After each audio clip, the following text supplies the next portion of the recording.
Hi student. GIT का online class में आप लोग का स्वागत है। और आज की क्लास में लोग जानने वाले हैं इनपुट डिवाइसेस के बारे में। तो सबसे पहले आज की क्लास में लोग समझने वाले हैं वेब कैमरे के बारे में कि वेब कैमरा होता क्या है, इसका यूज क्या होता है, कहाँ कहाँ पे इसका इस्तेमाल किया जा सकता है। वो आज के क्लासेस में एक एक करके स्टेप बाय स्टेप सीखने वाले हैं और जानने वाले हैं। तो चलिए, कितने लोग जानते हैं वेब कैमरे के बारे में? बताइए। वेब कैमरा नाम सुने हैं? क्या इसका यूज है? अभी पढ़ के बता रहे थे ना। बताइए। ध्यान देना, जब भी अगर नाम आ जाए वेब कैमरा, तो वेब कैमरा एक इनपुट डिवाइस। कौन सा डिवाइस है? इनपुट डिवाइस है। यह पहले से ही हमारे स्मार्टफोन में, लैपटॉप में रहता है। पहले से ही हमारे स्मार्टफोन में, लैपटॉप में रहता है, लेकिन पीसी में बाहर से हमको कनेक्ट करना पड़ता है। मतलब मेरा जो पीसी है, तो देखो मेरे पास एक वेब कैम है। तो जो वेब कैम में दोनों दिया है, इसमें माइक भी दिया है और वेब कैमरा भी दिया है। इसी वेब कैम को कैमरा भी बोलते हैं। लेकिन इसमें दोनों प्रोसेस दिए गए। मतलब यह क्या करता है, यह हमारी वॉइस को रिकॉर्ड भी करता है और हमारी इमेज को दिखाने का भी काम करता है। तो इसीलिए इसको बोलते हैं, जो वेब कैम, जो वेब कैमरा है, क्या है? यह एक इनपुट डिवाइस। इसी के सहारे हम लोग अपने वॉइस को और अपने इमेज को हम लोग क्या करते हैं, अपने कंप्यूटर में दिखाते हैं, कैप्चर करते हैं। ठीक है। तो जब भी अगर कोई पूछे वेब कैमरा क्या होता है, तो बता सकते हो वेब कैमरा एक ऐसा इनपुट डिवाइस है जिसके सहारे हम लोग अपने सिस्टम में अपने पिक्चर को खींच सकते हैं, या जो रियल टाइम में जो हमारा इमेज दिख रहा है, अगर उससे वीडियो बनाना है, आसानी तरीके से वीडियो बना सकता है ऑनलाइन। ठीक है। हम लोग जो वीडियो कॉन्फ्रेंसिंग करते हैं, ठीक है, आसानी तरीके से किया जा सकता है। ठीक है। वीडियो कॉल करते हो आप लोग, वो आसानी तरीके से किया जा सकता है। मतलब अगर यूं कह लो, अपने इमेज के, अपने फोटो को अगर कैप्चर करके कंप्यूटर में दिखाना है या किसी अदर किसी को दिखाना है, तो उसके लिए क्या चाहिए? वेब कैमरा होना चाहिए। क्योंकि जब तक रहेगा नहीं, तब तक हमारा फोटो क्लिक होगा ही नहीं, या मेरा फोटो दिखाएगा ही नहीं। और जब दिखाएगा नहीं, तो ना हम लोग कोई वीडियो कॉन्फ्रेंसिंग कर सकते हैं और ना फोटो क्लिक कर सकते हैं। मतलब यूं कह लो, फोटो जो क्लिक करने के लिए जिसका इस्तेमाल करते हैं हम लोग, और वीडियो कॉलिंग जो बात करते हैं, वो किससे संभव होता है? जी, वेब कैम से, वेब कैमरा से। ठीक है। अगर वो ना हो, तो हम आसानी तरीके से कम्युनिकेशन नहीं कर पाएंगे वीडियो कॉन्फ्रेंसिंग के जरिए। ठीक है। और इसके लिए दोनों कंप्यूटर में होना चाहिए। सपोज मैं सोच रहा हूँ कि लैपटॉप से वीडियो कॉल करके बात करूं, तो मेरे लैपटॉप में भी वेब कैम चलना चाहिए, उनके लैपटॉप में भी चलना चाहिए।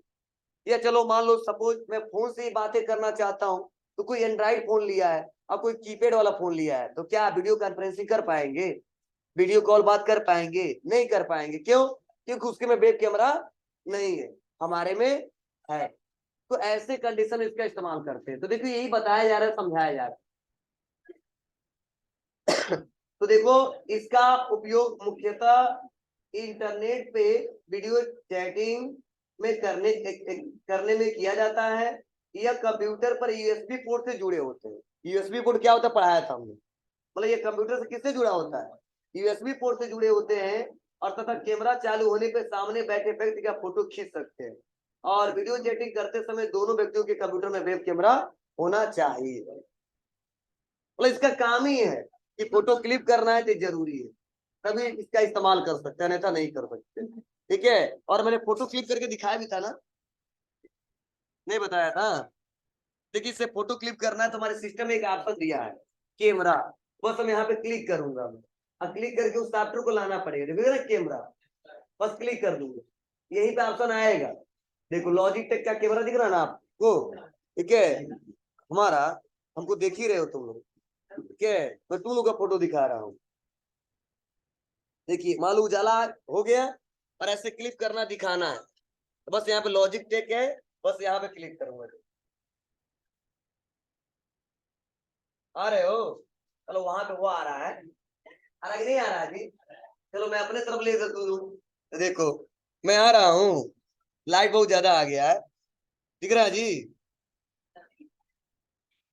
मतलब इतना समझो काम कर रहा है। ठीक है। अभी फोटो क्लिक करना है, इसके लिए जानते हो क्या होना चाहिए? इसको सही से हम सेट करें। तो चलो, यहाँ पे लाएंगे और इसको ऐसे लगाएंगे।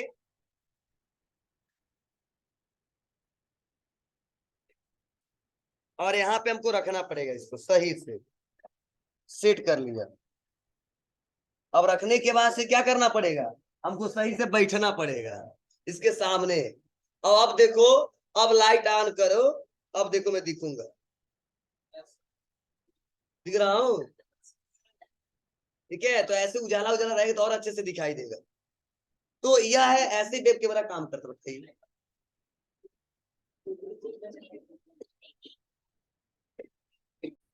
बोलो, पढ़ना नहीं है आप लोग को, हटा दे रहा हूं। बताओ, सुने हो कभी आप लोग? चलिए, कितने लोग ऐसे हैं जो टच पैड और टच स्क्रीन में अंतर जानते हैं? हाथ उठाएं।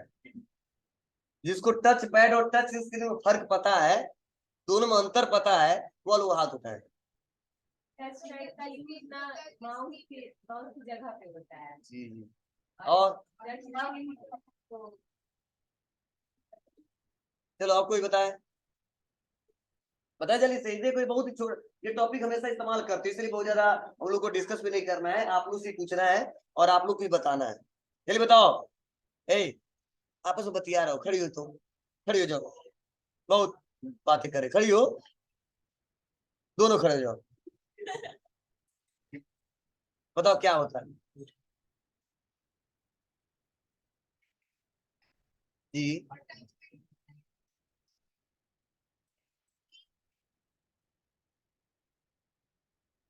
चलिए, बहुत अच्छा, बैठ जाइए, ठीक है। हाँ बैठ जाओ, तुम भी बैठ जाओ। चलिए ध्यान दीजिएगा, यहाँ पे दोनों में बहुत ज्यादा अंतर है, इसी को हमको समझना बहुत जरूरी है। ऐसे जो टच पैड होता है, इसका इस्तेमाल सबसे ज्यादा माउस के स्थान पे किया जाता है। जैसे मैं माउस ये चला रहा हूँ ना, तो जो काम इस माउस से मैं कर रहा हूँ, वह काम हम लोग टच पैड से कर सकते हैं लैपटॉप में। मतलब सबसे ज्यादा इसका इस्तेमाल लैपटॉप पे किया जाता है। कहाँ पे किया जाता है? लैपटॉप में। अब होता क्या है, अब मान लो ये मेरा लैपटॉप है, अब यहाँ पे देखो ये टच पैड है, जैसे मैं उंगली को यहाँ पर रख रहा हूँ, इसमें प्रेशर पड़ रहा है, दबाव पड़ रहा है, तो जैसे दबाव पड़ते हैं इसके नीचे एक बॉल लगा होता है, और जैसे दबाव पड़ता है और उंगली को इधर उधर करते हैं, तो कर्सर हमारा मूव करता है, और जब मूव करता है तो वही स्क्रीन पे दिखाई देता है, जो काम करते हैं आसानी तरीके से कर लेते हैं। लेकिन ऐसा भी नहीं कहा सकता केवल लैपटॉप पे इसका इस्तेमाल किया जाता है, इसका इस्तेमाल बहुत जगह किया जाता है। मतलब इतना समझो, टच पैड पे हम लोग क्या करते हैं, उंगली को रखते हैं, प्रेशर पड़ता है, और उसके बाद से क्या होता है, स्क्रीन पे हमारा कर्सर मूव होता है, सारा काम स्क्रीन पे होता है। लेकिन काम किसके सहारे करते हैं? ठीक है, एक टच पैड के सहारे करते हैं। जैसे ये टच पैड है, मैं यहाँ पे काम करूंगा, काम तो यहाँ पे कर रहा हूँ, लेकिन सारा काम किस पे हो रहा है, स्क्रीन पे दिखाई दे रहा है, तो इसे बोलते हैं टच पैड है। तो लैपटॉप में सबसे ज्यादा इसका इस्तेमाल किया जाता है। लेकिन अगर वही बात कर दे कोई टच स्क्रीन, तो टच स्क्रीन का मतलब होता है उस स्क्रीन को टच करके उसको ऑपरेट किया जा सकता है, चलाया जा सकती है। जैसे अगर कोई कहता है आपका स्मार्टफोन है, आप बताओ टच पैड है टच स्क्रीन है, तो कई लोग पता नहीं चलता, कहते टच पैड है, फिर बोलते टच स्क्रीन है। ध्यान देना, ये टच स्क्रीन है, मतलब स्क्रीन को टच करते हैं तब ऑपरेट करते हैं, चलाते हैं, ना कि कोई पैड रहता है उसमें क्लिकते हैं और तब यह फोन चलता है। तो टच स्क्रीन मतलब स्क्रीन को टच करके ऑपरेट किया जाता है, चलाया जाता है, निर्देश दिया जाता है। और टच पैड मतलब किसी पे काम करके वो स्क्रीन पे मूव कराया जाता है। तो देखिए, यही इसके बारे में बताया जा रहा है कि यह एक छोटा संवेदनशील टच पैड होता है, जो लैपटॉप में माउस के स्थान पे यूज होता है। जब इसकी सतह पे उंगली से छुआ जाता है तो कर्सर स्क्रीन पे मूव करता है, मतलब यहाँ पे टच करेंगे और स्क्रीन पे मूव होगा। आपको सर यहाँ पे आप कर रहे हो तो नहीं हो पा रहा है, ये लैपटॉप के जैसा काम नहीं कर रहा है, ये दूसरा है। ये किससे चलेगा? तो पेन से चलेगा। पेन कहाँ है? मेरे पास है। अब देखो काम करेगा, देखो कर्सर दिख रहा है, कह रहा ना, ये पेन है। मतलब ऐसे हम फिंगर रखेंगे ना, इससे नहीं बनाया गया, सेंसर में ये नहीं दिया गया, लेकिन देखो कर रहा है ना। ये अलग अलग तरीके से आते हैं। लैपटॉप में कुछ रखोगे तो काम नहीं करेगा, ब्लड सर्कुलेशन के हिसाब से काम करता है। तो अलग अलग डिवाइसेस बनाए गए हैं। तो अगर कोई पूछे टच पैड, क्या जवाब देंगे? जी, इसका इस्तेमाल सबसे माउस की जगह पे किया जाता है। ठीक है, लेकिन कैसे काम करता है? जब भी उस टच पैड पे उंगली को रखा जाता है, उस पर प्रेशर पड़ता है, दबाव पड़ता है, जिसके नीचे एक बॉल लगा होता है, और जैसे हम कर्सर को इधर उधर मूव कराते हैं, मतलब उंगली को मूव कराते हैं, वैसे कर्सर भी मूव करता है। अगर बॉल ना हो तो काम नहीं करेगा। आपको बॉल कहाँ होता है? तो देखिए यहीं पे इसके बाद से इसी के बारे में बताया ही गया है, ट्रैक बॉल, दिख रहा है आपको। और उसके बाद से देखिए बताया जा रहा है यह लैपटॉप में माउस के स्थान पर प्रयोग होने वाला उपकरण है। जब टच पैड को उंगली से छुआ जाता है उसके नीचे लगा हुआ यह बॉल घूमता है और उसके सहारे कर्सर भी मूव करता है। मतलब आपको दिखाई नहीं दे रहा है, इसके नीचे एक बॉल है, इसी के नीचे अंदर ही है, ठीक है। जब यहाँ प्रेशर पड़ता है तो जैसे घुमाते हम लोग क्या करते हैं, वो बॉल घूमता है, और जब बॉल घूमता है तो जाहिर सी बात है कर्सर मूव करता है। अगर वो ना घूमे ना तो कितना हो यहाँ टच करेंगे कोई मतलब नहीं। तो ये माउस में सबसे मतलब क्या है कि लैपटॉप में सबसे ज्यादा इस्तेमाल होता है, किसके स्थान पे, माउस के स्थान पे, अदर बहुत ज्यादा इसका यूज नहीं।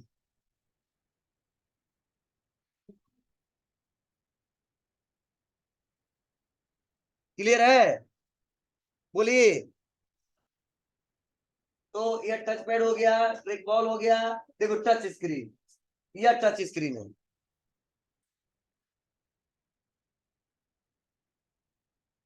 ठीक है। अलग तरह से सब क्या है, ध्यान देना, लो समझ लो।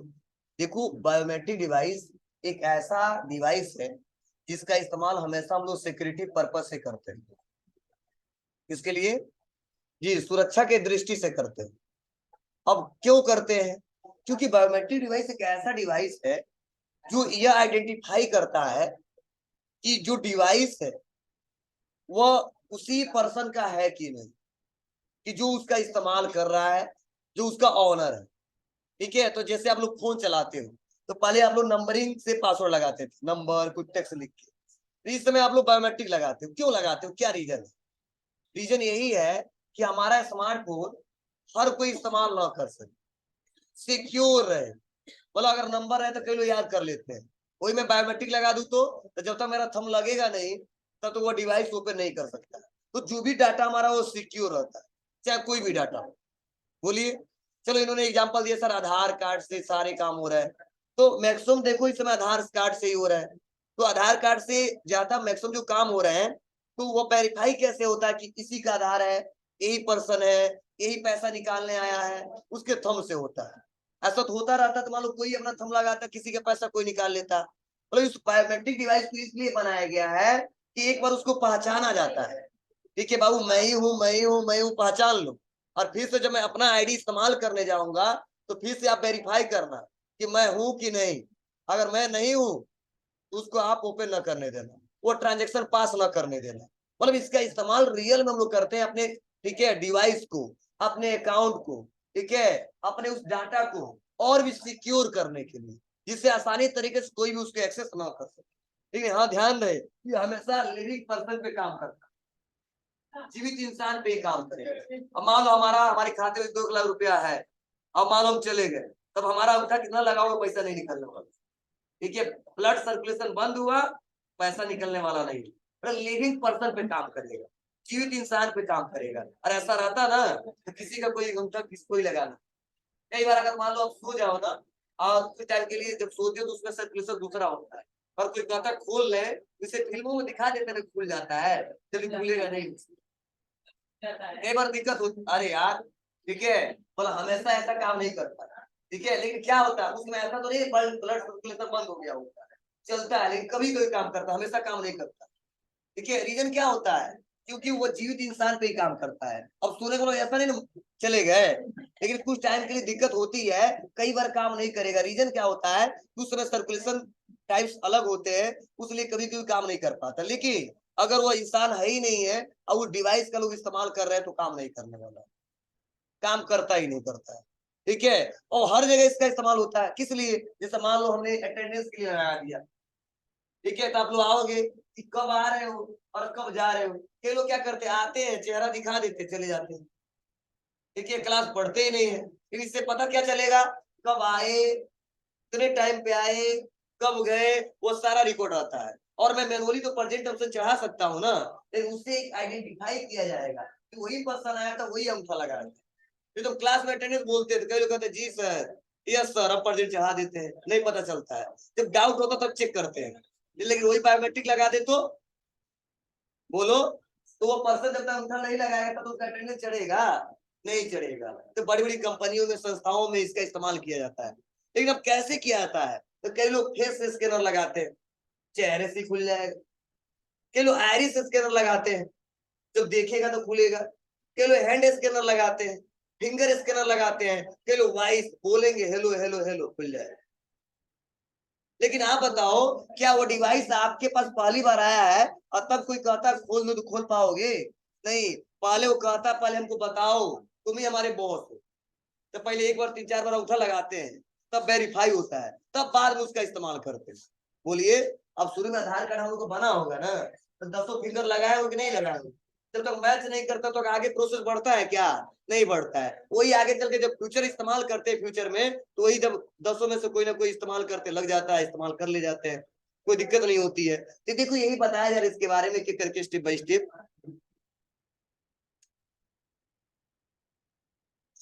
तो देखो, यहाँ पे टाइप्स ऑफ बायोमेट्रिक डिवाइस क्या दिया है? Face scanner, hand scanner, finger scanner, retina iris scanner, voice scanner. और इसके बारे में देखो बताया भी जा रहा है कि a biometric device is a security identification and the identification device. ठीक है, फिर से देखो बताया जा रहा है, सच डिवाइस यूज ऑटोमेटेड, ठीक है, method of verify recognising the identity of the living person. मतलब जो आइडेंटिफाई करता है, जो चेक करता है, वो किस पे करता है? लिविंग पर्सन पे, जीवित इंसान पे। हाँ, अब इसके अलग अलग बेस आ चुके हैं। क्या क्या आ चुके हैं देखो बताया जा रहा है, living person based on the physically of the behavioural characteristics, this characteristics include fingerprint, facial, iris, voice. ये सभी क्या है? एक प्रकार के ये बायोमेट्रिक डिवाइस के एक हिस्से हैं। ठीक है, जहां जहां पे जैसा जरूरत पड़ता है इस्तेमाल करते हैं। देखो इसका एग्जाम्पल हमने बताया भी है। देखो ये चारों फिंगर लगा रहे हैं, ये आइरिस से खोल रहे हैं, ये थंब लगा रहे हैं। ठीक है, वो भी देखो इस्तेमाल कर रहे हैं। ठीक है, वो भी वहां पे फोन पे भी इस्तेमाल हो रहा है। ये अलग अलग तरीके से मिल जाएंगे, और मुझे लगता है सबके स्मार्टफोन में दिया है इस समय। बोलो, रैम हमारा 2 GB रहे, ठीक है, फिर बायोमेट्रिक होना चाहिए। सबसे पहले सर्च करते हैं तो यही सर्च करते हैं कि ठीक है, मतलब प्रोसेसर थोड़ा सा कम हो, कोई दिक्कत नहीं, थोड़ा धीरे धीरे चला लेंगे, बायोमेट्रिक होना चाहिए। क्यों? क्योंकि हमारा डाटा सिक्योर रहेगा और दूसरा कोई इस्तेमाल नहीं कर पाएगा। तो हर जगह इस्तेमाल कर रहे हैं।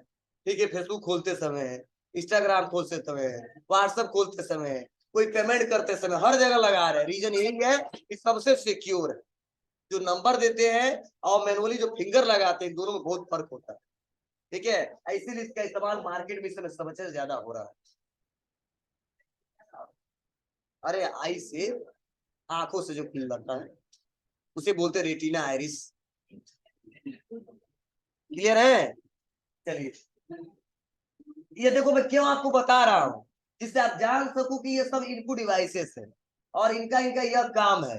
कई काम करने जाएंगे सब नहीं मिलेंगे, एक दो मिल जाएंगे। ठीक है, जैसे माउस कीबोर्ड सबसे ज्यादा मिलेगा और स्कैनर मिलेगा। और जो पढ़ा रहा हूँ ना, वो क्वेश्चन पूछे जाएंगे तो बताने के लिए पढ़ा रहा हूँ, आपको क्वेश्चन का जवाब दे सको और आपको न लगे कि नया है हमारे लिए, पढ़े हैं कंप्यूटर।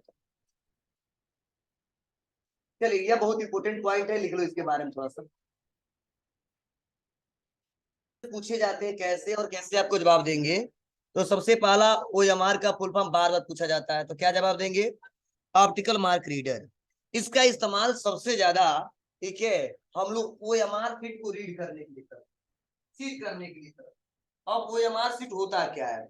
आप लोग इस समय देखे होंगे कि मैक्सिमम जो कंपटीशन एग्जाम हो रहे हैं, या इस समय हाई स्कूल में भी आ चुका है, ठीक है, इंटर में भी लोग दिए एग्जाम तो आया था, तो आपको कुछ ऐसा एक शीट मिलता है, ओएमआर शीट, जिसमें बोला जाता है कि क्वेश्चन पढ़ो और उसमें 4 ऑप्शन देते हैं और जो आंसर सही है उसको फिल कर दो, उसको भर दो नीले पेन से या काले पेन से। किए होंगे सभी लोग। ठीक है, जो वो सीट होता है ना, वो ओएमआर सीट ही होता है। अब होता क्या है, उसको चेक करने के लिए हम लोग नहीं चेक करते कि ये सही या गलत है, उसके लिए डिवाइस बनाया गया है जिसे बोलते हैं ऑप्टिकल मार्क रीडर। अब ये करता कैसे काम, तो आप लोग देखते, तभी तो टीचर बोलते हैं बाबू गलती मत करना, नहीं तो हम लोग चेक नहीं करते हैं। ये कंप्यूटर से चेक होता है, और थोड़ा भी गलती करोगे तो आपका नंबर कट जाएगा। आपको तो कैसे ये स्पीड होता होगा, तो ध्यान देना।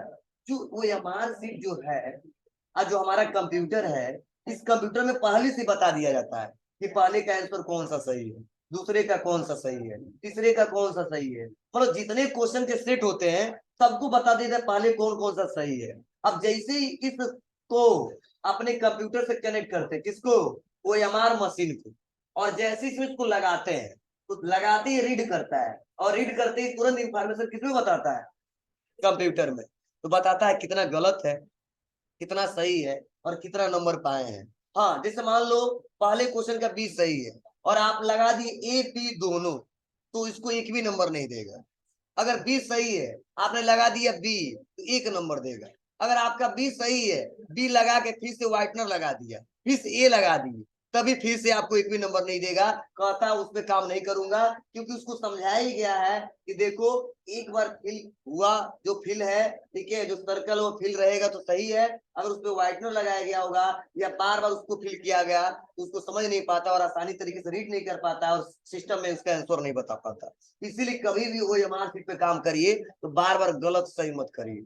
गलत है तो छोड़ दो, सही है तो छोड़ दो, या तो रुक जाओ कि अभी नकल कराएंगे तो फिल करेंगे, ठीक है। तो कल कर लेते हैं, फिर से आंसर आता है, ठीक है, फिर उसको सही करते हैं, वही नंबर नहीं मिल पाता। तब कहते सब नकल हुआ था, फेल हो गए, ठीक है, कम नंबर आया है। तो या तो अगर आपको लग रहा है विश्वास नहीं है, गलत है या सही है, तो इंतजार कर लो, नकल हो जाए तो फिल कर देना, नहीं तो लास्ट में जल्दी जल्दी गोला कर देना, ठीक है। तो देखो कई जगह ऐसा आता है जिसमें माइनस मार्किंग भी होता है, और कई जगह ऐसा नहीं होता है। तो यही बताया जा रहा है कि इस मशीन का किसका कहाँ पे इस्तेमाल किया जाता है, OMR को चेक करने के लिए। तो देखो यहाँ पे बताया जा रहा है कि this OMR machine is the use to check the answer sheet of the objective types question paper. मतलब जो भी ऑब्जेक्टिव टाइप क्वेश्चन पेपर आ रहा है उसको चेक करने के लिए किसका इस्तेमाल किया जाता है, OMR मशीन का। लेकिन हाँ, ये पेपर कुछ ऐसा ही होना चाहिए, बहुत सारे आ जाएंगे तो उसको चेक नहीं कर पाएंगे, ठीक है, ये इसी से निकला होना चाहिए। अब देखो क्या होता है, इसको रीड होता है, कहाँ जाता है, कंप्यूटर में जाता है, और कंप्यूटर से प्रिंटर से निकल के चला आता है, वही पोर्टल पे अपडेट होता है, और डेट बता दे इस डेट को निकलेगा, इस टाइम निकलेगा, रोल नंबर डालते निकल के चला आता है। लेकिन निकलता प्रोसेस यही होता है। अब हम लोग चेक, अब क्यों ऐसा लाया गया, क्योंकि जब हम लोग चेक करते हैं ना, कई बार ऐसा होता है कि चलो चेक कर रहे हैं और 33 नंबर पाना था, 32 नंबर पाया है, कहते क्या इतना मेहनत करके आया है, चलो 1 नंबर पढ़ा ही देते हैं, पास हो जाता है। कई बार ऐसा होता है कि उसका 10 आंसर सही है, और उस समय हमारा दिमाग या सोए नहीं है या ड्रिंकिंग कर लिए हैं, तो उसमें दिक्कत क्या होती है, नंबर भी गलत उलट चढ़ा देते हैं। तो गवर्नमेंट बहुत एक्शन लेता है इस पे। कई लोग लड़के देखते हैं ना, कॉपी चेक करवाने लगते हैं, तो किसी का नंबर घट जाता है, किसी का बढ़ जाता है, तो जाहिर से तो वही चेक कराते हैं लोग जिसको विश्वास होता है हमने सही सही किया है, और फिर से आगे चल के वो अपडेट हो जाता है। लेकिन इस पैटर्न को इसलिए लाया गया कि सिस्टम से जल्दी गलती नहीं होगा, क्योंकि इसके बाद कोई फीलिंग नहीं है, ये नहीं समझता कि चलो हमारा बिरादरी का है, ठीक है, या 1 नंबर से फेल हो रहा है तो इसको पास करते नहीं, जितना आंसर दिए रहोगे उतना ही का आंसर बताएगा और उतना ही नंबर आपको देगा। इसीलिए सारे इस पैटर्न जो हो रहा है ना कंपटीशन एग्जाम के, जो MCQ पेपर आ रहे हैं वो OMR शीट पे आ रहे हैं, जिससे आसानी तरीके से चेक किया जा सके और सही रिजल्ट दिखाया जा सके, ठीक है। और इसमें हर जगह यही होगा। अब ये भी कम आएगा, कुछ दिनों में हर जगह आपको पूरा ऑनलाइन सिस्टम पे करना होगा, बस क्लिक करे, पहले का आंसर, फिर से नेक्स्ट, दूसरे का आंसर, फिर से नेक्स्ट, तीसरे का आंसर। हाँ, आपको ग्रेजुएशन में, इंटर में, हाई स्कूल में नहीं होगा, अभी कुछ 8 10 20 साल हो जाएगा, ठीक है, उसके बाद होगा। क्यों, क्योंकि हाई स्कूल में, इंटर में, ग्रेजुएशन में इतने लड़के पढ़ते हैं कि उस स्कूल में, कॉलेज में उतना कंप्यूटर है नहीं, अब व्यवस्थाएं नहीं कर पाएंगे, एग्जाम कराने में दिक्कत होगी, पावर कंज्यूम नहीं हो पाएगा, इसीलिए गवर्नमेंट अभी इसी का इस्तेमाल करेगा। लेकिन अभी भी जो कंपटीशन एग्जाम देने जा रहे हैं, जैसे मान लो, ठीक है, कई लोग अभी इसमें जा रहे हैं, रेलवे का, बैंकिंग का, तो मैं मैनुअली सारे अभी एग्जाम ऑनलाइन हो रहे हैं, computer, question answer next, question answer next, समझे ना। कुछ दिन में सारे पैटर्न इस पे सिस्टम पे हो जाएंगे, लेकिन अभी बहुत दिन चलेगा, देखिए आगे चल के फ्यूचर में हो सकता है सारे वर्क सिस्टम। ये क्लियर है सबको, कोई पूछे OMR का फुल फॉर्म क्या जवाब देंगे, इसका इस्तेमाल कहाँ पे किया जाता है, जी OMR शीट को चेक करने की। और सिंपल है, अब कोई कहता नहीं हमको समझ में नहीं आ रहा है तो आपको समझा देना धीरे धीरे। चलो, उसके बाद से नेक्स्ट अगला है, वो है MICR, इसे बोलते हैं मैग्नेटिक कैरेक्टर रीडर। हाँ, इसका इस्तेमाल सबसे ज्यादा बैंकों में किया जाता है। कहाँ पे किया जाता है, बैंकों में, किसके लिए, बैंक चेक को रीड करने के लिए, क्योंकि कुछ ऐसे इसमें चुंबकीय कण होते हैं ना जिसको नम आंखों से नहीं देखा जा सकता है, इसको रीड करने के लिए, MICR को रीड करने के लिए हम लोग इस डिवाइस का इस्तेमाल, और ध्यान रहे इसका इस्तेमाल बैंक में केवल किया जाता है, इसको चेक को पास करने कि वो सही है गलत है, या इन्फॉर्मेशन जब डाउट होता है तो इसी मशीन में लगा के उस चेक को पास किया जाता है, चेक किया जाता है और सारा डिटेल हमारे सिस्टम में आ जाता है। ये देखो, ये बताया जा रहा है कि बैंक चेक में बैंक का कोड नंबर तथा चेक नंबर पढ़ने के लिए निर्मित उत्पादों या अंकित अक्षरों को पढ़ने के लिए प्रयोग किया जाता है, जिस इंक में कुछ चुंबकीय कण होते हैं जो सिर्फ MICR द्वारा ही क्या किया जा सकता है, रीड किया जा सकता है, और इसका इस्तेमाल चेक को पास करने के लिए होता है। ठीक है, कई बार ऐसा होता है, डाउट होता है, जैसे मान लो 1 लाख का चेक काट के दे दिया, अब वो आप तुम लेके चले गए भजाने के लिए, फिर उसको डाउट होता है इन्फॉर्मेशन या साइन या अमाउंट या अकाउंट नंबर, ये कुछ भी दिक्कत होती है तो उसको चेक कर लेता है, चेक करता है, पूरा डिटेल आ जाता है उसके पास।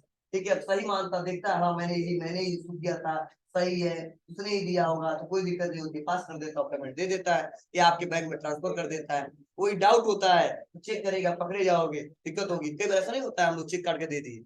ठीक है, कई बार ऐसा होता है कि हम रखे यहाँ पे, वही कुछ चेक काट लिया, हमारा ही साइन करके लिए चला गया। ठीक है, तो बहुत दिक्कत होती है, तो जब जब ज्यादा अमाउंट होता है ना तो बैंक वाले बहुत सतर्क होते हैं, चेक करते हैं, पास करते हैं, तब देते हैं, इसलिए हमको टाइम लगता है हम लोग। ठीक है, ज्यादा अमाउंट पे 2 4 10 हजार पे नहीं, जब 1 लाख 2 लाख 50 हजार जब वैसे ट्रांजेक्शन आएंगे तो हमें दिक्कत होती है, तो यहाँ पे इसीलिए मशीन को रखा गया है।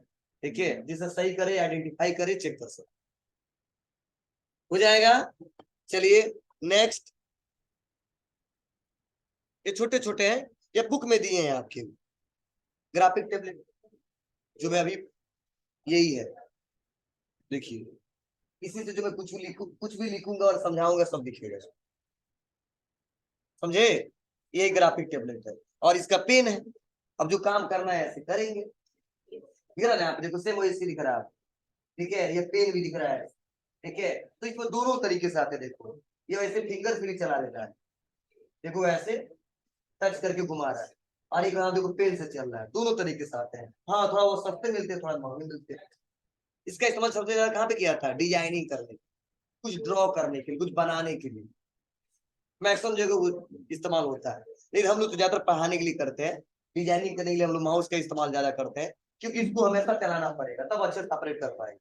ठीक है, लिखना इससे इजी होता है, इसीलिए लिखते हैं और समझाते हैं, और माउस से लिखना इजी नहीं रहता है, दिक्कत होती है, इसलिए उसका इस्तेमाल नहीं करते,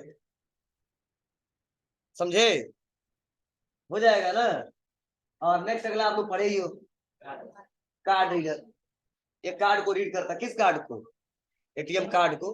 अब डेबिट कार्ड आता है और क्रेडिट कार्ड होता है, हाँ इसका भी इस्तेमाल अब 5% हो रहा है, क्यों, क्योंकि जब से UPI आया है, पहले हम लोग जाते थे मॉल में, अदर जगह जाते तो कहते चलिए ATM निकालते हैं, सेव करते थे, पासवर्ड डालते थे, अमाउंट करता था, लेकिन इस समय देखते हो सब जगह QR कोड लगा है, चाहिए स्कैन करिए, टेंशन नहीं लेते हैं सब। इस समय 5% इसका इस्तेमाल हो रहा है, और भी ज्यादातर बैंक में या शॉपिंग मॉल में ही देखने को मिलेगा, अब आम यूजर के पास नहीं दिखेगा, कभी भी नहीं दिखेगा।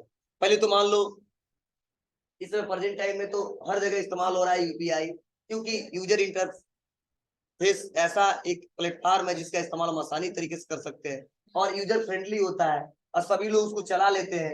इसमें थोड़ा सा दिक्कत होती थी, दिक्कत क्या होती थी, कई बार हम लोग सेव कर देते, पासवर्ड डाल देते थे, अमाउंट ज्यादा लिख देता था, तब कहता था नहीं हमारा वो प्रिंटर खराब हो गया जिससे बिल ही नहीं निकल पाएगा। ठीक है, तुम चले जाते थे, पता चल पैसा ज्यादा कट जाता था, ऐसा दिक्कत आता था, तो कई लोग थोड़ा लड़ने वाले रहते थे, तो आते थे दौड़े दौड़े, फिर अगले दिन पता नहीं हमारा पैसा इतना कटा है, कि कहाँ से कटा है, तो कई लोग का मैसेज भी अभी नहीं आता है कि कितना पैसा कट गया है। कई लोग ऐसा होता है कि बैंक से मोबाइल नंबर जुड़ा ही नहीं है, तो पैसा कितना कटा है पता नहीं चलता है, जब मैसेज नहीं तो पता चलेगा कितना पैसा कटा है, बाद में 2 4 10 दिन के बाद जाते तो कहते पैसा खाते में तो 10 रुपया था, आप कहाँ से 5 रुपया हो गया, चलो बैंक वाला काट लिया हो, ऐसा ऐसा लोग कहते हैं। ठीक है, कई बार आता है 200 300 रुपया मेरे पास है, और पता चला लास्ट में है ठीक है 150, तब सोचते हैं कि कोई ना कहीं निकालने होंगे या दिक्कत होगा। इस समय UPI से बहुत ही अच्छी सुविधाएं हो चुकी है, ठीक है, सिक्योर भी है, हम जितना चाहेंगे उतना पेमेंट करते हैं। ठीक है, और प्लस उसका डाटा भी रहता है। ठीक है, कभी उसके रिपोर्ट को देख सकते हैं, उसको मिटाया भी नहीं जा सकता है, तुम चाहोगे भी तो नहीं मिटा सकते हो। ठीक है, आप लोग पेमेंट कर दो, उसका हिस्ट्री चाहो ना डिलीट कर दो, नहीं कर पाओगे, वो चाहेंगे तो नहीं डिलीट कर पाएंगे, वो हमेशा रहेगा, इसीलिए ज्यादातर UPI का इस्तेमाल करते हैं। UPI का full form unified payment interface. ठीक है, और सबसे ज्यादा हम लोग इसका इस्तेमाल करते हैं, भीम UPI नाम सुने हो, हाँ भीम नहीं सुने हो,